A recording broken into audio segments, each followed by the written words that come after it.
नवरात्रि, जब हम ये वर्ड बोलते हैं दैट मीन्स नव, 9 एंड नाइट्स। 9 का क्या सिग्निफिकेंस है? अगर हम देखें तो 9 प्लैनेट्स भी हैं, but it is about a renewation, like something gets renewed. What are we even talking about? मैं आपको बताती हूँ माँ के 9 नाम और आपको बताती हूँ कि इससे हमें क्या समझ में आता है। What is the renewal of energy we mean. सबसे पहले तो हम बॉडी को डिटॉक्स करते हैं नवरात्रि के दौरान। गार्लिक नहीं खाते, अनियन नहीं खाते, सात्विक खाते हैं, एक टाइम खाना खाते हैं, सेंधा नमक पर आ जाते हैं to detox the whole body, preparing us for the coming season. अब आप माँ के पहले रूप से समझना शुरू करते हैं। द फर्स्ट स्वरूप ऑफ माँ इज माँ शैलपुत्री।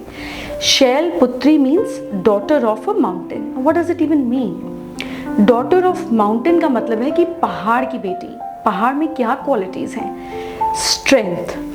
आपके अंदर स्ट्रेंथ कैसी होनी चाहिए? आपका बिलीफ। जब आप कोई काम करना शुरू करें ना, तो आपका बिलीफ जो है वो पर्वत जैसा होना चाहिए कि ये तो होना ही है। Something which you can not move, something which is stable, something which is strong, something which is so huge. आपका बिलीफ जब किसी भी काम में, आपका फेथ, आपका विश्वास जब ऐसे होगा, तो माँ Shailputri, that is the beginning of the new journey. जब आपका बिलीफ सिस्टम स्ट्रॉन्ग होता है तो सेकंड स्वरूप आता है माँ का, विच इज माँ ब्रह्मचारिणी। ब्रह्म का आचरण करने वाली इस ब्रह्मचारिणी।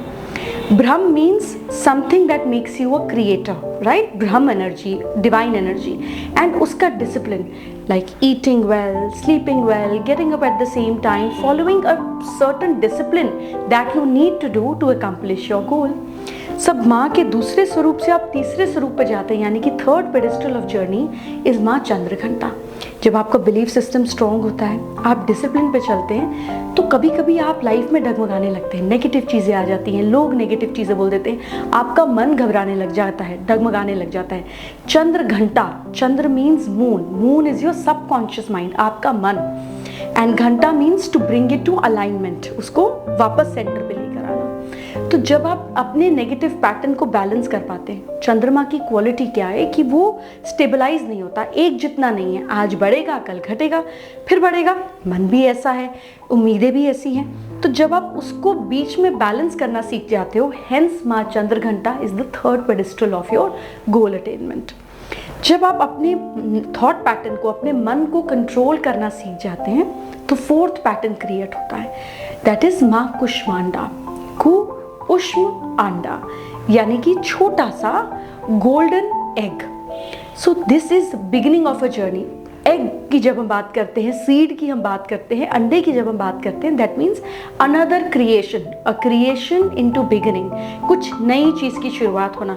जब बेबी, जब एग स्टमक में आता है तो वो चाइल्ड इज बॉर्न। जब अंडा मुर्गी देती है तो फिर उसमें से भी ग्रोथ होती है। सो दैट मीन्स आपका बिलीफ सिस्टम स्ट्रॉन्ग है। सेकेंड पार्ट वॉज आप डिसिप्लिन तरीके से चले, आप सही आचरण से चले। थर्ड वॉज आपने अपने मन को कंट्रोल में किया, hence something new is going to be born, your goal is starting to begin. The fifth form of Maa is Skanda Mata, यानी कि जब एक एग है तो उसने बच्चे का फॉर्म तो लेना ही है ना। तो fifth form of Maa is माँ स्कंद माता, that means what ever you desired hence has come into manifestation। ये आ गया, ये पौधा जमीन से बीज निकल के उग गया, आपका बिलीफ सिस्टम आ गया। Fifth form is anyways the middle number between 1 and 9। Hence जो आपने सोचा उसमें आप अड़े रहे और फिर वो इवेंचुअली हो गया। माँ स्कंद माता के बाद आता है sixth form, that is Maa Katyayani, which is about fulfilment, she is about blossoming. She was the one जिसने महिषासुर को मारा। So this is where the completion, the blossoming. अब पेड़ जो है वो फूल देने लग गया, ब्लॉसमिंग स्टार्टेड हैपनिंग। सो माँ कात्यायनी तक आते आते आपकी जर्नी कंप्लीट हो जाती है, ऐसा आपको लगता है, लेकिन ऐसा होता नहीं है लाइफ में। जब सेवेंथ फॉर्म पर आप माँ के आते हैं, माँ Kalaratri. When you have everything ना, then you have more fears of losing it. ये नहीं रहा तो, ये डील नहीं बनी तो, ये काम नहीं बना तो, मेरे बच्चे की शादी नहीं हुई तो, मेरे ये वेंचर सक्सेसफुल नहीं हुआ तो when we don't have, then we have anxiety. When we have, then we have fear of losing. Hence, seventh day is the seventh stage of your life of Ma Kalratri, where you need to get over all your fears. Tongue out means you need to communicate strongly. You need to be all out fierce and fight the fears. जब आप अपने डर से लड़ते हैं तो आपको पता है क्या हो जाता है? You surrender. आप माँ Mahagauri 8th stage of achievement में चले जाते हैं। ये स्टेज कौन सी होती है? Maa Mahagauri is a form of a little goddess whose like milky white. Gauri means बिल्कुल fair, milky white. It is just signifying the innocence that when you actually win something over your negative things, जैसे आप किसी बहुत भारी काम को कर आते तो कैसे बच्चे की तरह सो जाते हैं। It's like you know the innocence, the purity comes over you like a child.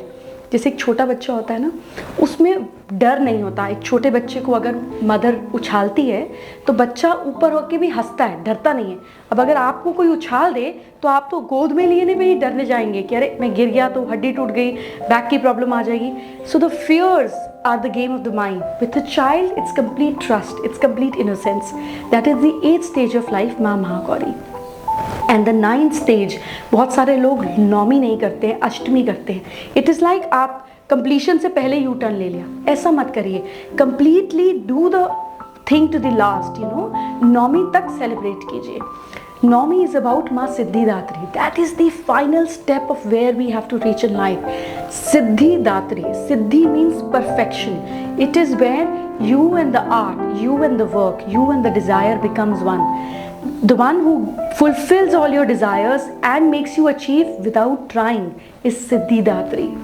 तो जब आप लाइफ के इन 8 पड़ावों तक जाकर अपने फियर्स को फाइट कर बिल्कुल इनोसेंस के भाव से सरेंडर कर देते हैं तो आपकी हर चीज़ में परफेक्शन आ जाती है। You get blessed where you don't have to do, you do and things happen. It is like you're becoming one with the art, becoming one with everything that you do. This is the beautiful journey of Navratri.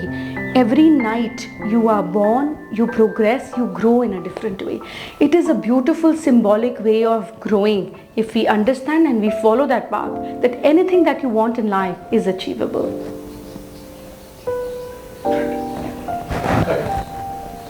Yeah.